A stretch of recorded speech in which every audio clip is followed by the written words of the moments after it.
గోవిందాయ నమః. హిందూ బంధువులందరికీ జై శ్రీరామ్. కృష్ణం వందే జగద్గురం. భగవద్గీత 2వ అధ్యాయము 70వ శ్లోకం.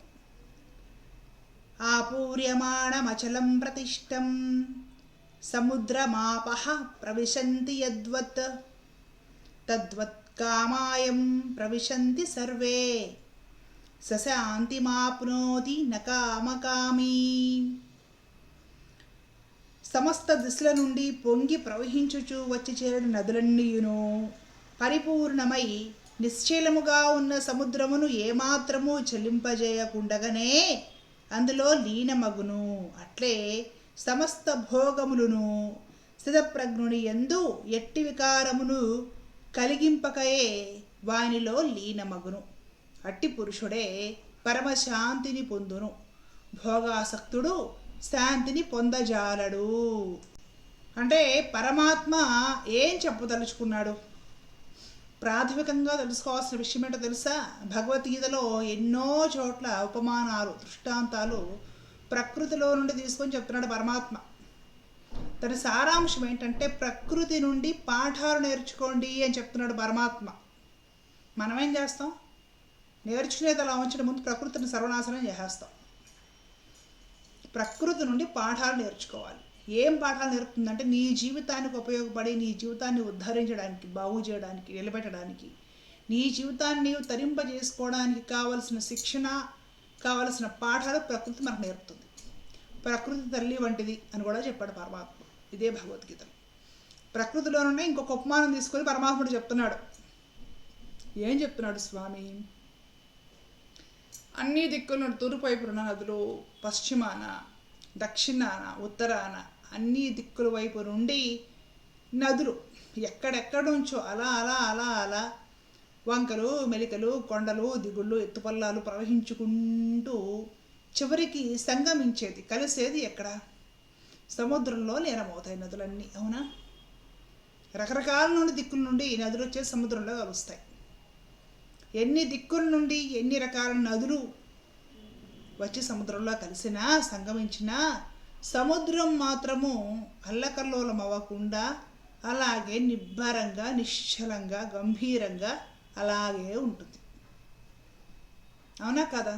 ఎప్పుడైనా సరే సముద్రం ఒడ్డుకి పోయినప్పుడు ఏ టూర్కో మనము సముద్రం నుండి నేర్చుకోవాల్సిన పాఠం అది. సముద్రాన్ని చూడండి, చూసినప్పుడు నేర్చుకోవాల్సిన పాఠం. ఎన్ని అలలు ఉంటాయి, ఎత్తుపలాలు ఉంటాయి, సముద్రం లోపల ఎన్ని ఉంటాయి, సముద్రం బయట రకరకాల వాతావరణాలు, ఎన్నో నదులు చిందులు కలుస్తూ ఉంటాయి. ఏం జరిగినాయి, ఎంత జరిగినాయి, సముద్రం ధీర గంభీరంగా ఎలా ఉంటుందో చూడండి. మనిషి జీవితం కూడా అలాగే ఉండాలి. ఈ పాఠము సముద్ర తీరానికి వెళ్ళినప్పుడు సముద్రాన్ని గమనించి నేర్చుకోవాల్సిన పాఠం. ప్రతి మనిషి ఈ పాఠం సముద్రం నుండే నేర్చుకోవాలి. మనమేం చేస్తాం? సముద్రం ఒడ్డుకి వెళ్ళి సముద్రం ఉప్పు తీసుకొచ్చి గాజు గ్లాసులో వేసి అందులో నిమ్మకాయ వేసి పెడితే నెగిటివ్ ఎనర్జీ పోతుందంట. సముద్రంలో నుండి గవాలో ఇంకా రకరకాలు ఏం దొరుకుతాయి, చెప్పలు, ముత్యాలు ఏం దొరుకుతాయి, ఆ సముద్రం ఒడ్డు మొత్తం ఏరుకొచ్చుకొని ఇంట్లో పెట్టుకుంటే లక్ష్మీ అనుగ్రహం కలుగుతుంది, కుబేరుడు అనుగ్రహం కలుగుతుంది. ఇలాగా రకరకాలు మనకి ఎంతసేపటికి ఏరుకొచ్చుకుందాము, తెచ్చుకుందాము, ఇంట్లో పెట్టుకుంటే అది వస్తుంది, ఇంట్లో పెట్టుకుంటే ఇది వస్తుంది తప్ప అసలు ప్రకృతి నుండి పాఠాలు నేర్చుకొని మన జీవితాన్ని మనము దారిలో పెట్టుకుందాం, ఉద్ధరించుకుందాం, నిలబెట్టుకుందాం, జీవితంలో గెలవాలి, ఈ ఆలోచనలు ఏమీ ఉండవు మనకి. కాబట్టే మన బ్రతుకులు ఈ విధంగా ఉంటాయి అన్నమాట. భగవంతుడు అన్నీ ఏరుకొచ్చుకోండి, కంపంతా తెచ్చి ఇంట్లో పెట్టుకోండి, ఏదో కలిసి వస్తుందని ఎక్కడా చెప్పడు. భగవద్గీత 700 శ్లోకాలు వెతికినా మీకు ఇలాంటిది ఏం కనపడవు. భగవంతుడు నేర్పుతున్నాడు. మీకు తల్లి లాంటి ప్రకృతి నుండి ఈ పాఠాలు నేర్చుకోమని చెప్తున్నాడు. రెండే విషయాలు. పాఠాలు ఎవరు నేర్పుతారు పిల్లలకి? తల్లి, తండ్రి కదా ప్రథమ గురువులు. తండ్రి నేర్పుతున్నాడు. ప్రకృతి తల్లి వంటితే ఆ తల్లి నుండి కూడా పాఠాలు నేర్చుకోండిరా అబ్బాయిలు, అమ్మాయిలు అని చెప్తున్నాడు ఆయన. ఎందుకు? తన సంతానం బాగుండాలని. కాబట్టి సముద్రాన్ని చూసి మనం నేర్చుకోవాల్సిన విషయం అది. సరే, నేర్చుకుని ఏం చేయాలి? ఎందుకు నేర్పుతున్నాడు సముద్రాన్ని చూసి ఈ విషయాన్ని అంటే, ఎలా అయితే సమస్త దిశల నుండి పొంగి ప్రవహించుచు వచ్చి చేరిన నదులన్నీను పరిపూర్ణమై నిశ్చలముగా ఉన్న సముద్రమును ఏమాత్రము చలింపజేయకుండానే అందులో లీనమవుతాయో, అలాగే సమస్త భోగములు స్థితప్రజ్ఞుని యందు ఎట్టి వికారములు కలిగించకుండానే వారిలో లీనమగును అని చెప్తున్నాడు. ఇది నేర్చుకోవాలి. ఎన్ని నదులు వచ్చి పడినా కూడా సముద్రం అల్లకల్లోలం అవ్వదు. అన్ని నదుల్ని తనలోకి స్వాగతిస్తుంది సముద్రం. ఏమొచ్చినా కూడా సముద్రం తీసుకుంటుంది. సముద్రం మాత్రం అల్లకల్లోలం అవ్వదు, అలాగే ఉంటుంది అన్నమాట. స్థితప్రజ్ఞుడు అంటే ఇంద్రియాలను నిగ్రహించి బుద్ధిని స్థిరముగా ఉంచుకొని ఆ స్థిరమైన బుద్ధి యందు పరమాత్మను ప్రతిష్ఠించుకొని పరమాత్మ మాత్రమే శాశ్వతము, తక్కినవైన కూడా నశ్వరములు. నశ్వరం కాబట్టి ఏది ఎంతవరకు అంతవరకు సద్వినియోగం చేసుకున్నామా, మర్యాదగా విడిచిపెట్టి ఊరుకున్నామా అన్నట్లుగా ఎవరైతే ఇంద్రియాలను విషయాల నుండి మరల్చి వాటిని కంట్రోల్ చేసుకొని బుద్ధిని స్థిరపరచుకొని ఆ బుద్ధి యందు భగవంతుడిని ఉంచిన స్థితప్రజ్ఞుడైన యోగి లేదా తన భక్తుడు ఎన్ని రకాల విషయ సుఖాల మధ్య ఉన్నా సరే తనకు వికారం కలగదు అని చెప్తున్నాడు. ఎలా నదులన్నీ వచ్చి సముద్రంలో చేరిన సముద్రానికి అల్లకల్లోలాలు ఏమీ ఉండవు, నిశ్చలంగానే సముద్రం ఉంటుందో ఎన్ని రకాల సుఖాలు విషయ భోగాలు స్థితప్రజ్ఞుని చుట్టూ వచ్చి చేరినా కూడా స్థితప్రజ్ఞుడు మాత్రము వికారం పొందకుండా అలాగే నిశ్చలంగా ఉంటాడు. తీసుకెళ్లి స్థితప్రజ్ఞుడిని ఒక పెద్ద మైసూరు మహారాజు వారి ప్యాలెస్లో ఆతిథ్యం ఇచ్చి ఉంచారనుకోండి, అక్కడ అలాగే ఉంటాడు. అబ్బాయి ఏముందిరా బాబు, నేను ఏదో పెద్ద అదృష్టవంతుడై ఉంటాను, ఇక్కడ ఉండే భాగ్యం లభించిందని ఏం పొంగిపోవడం.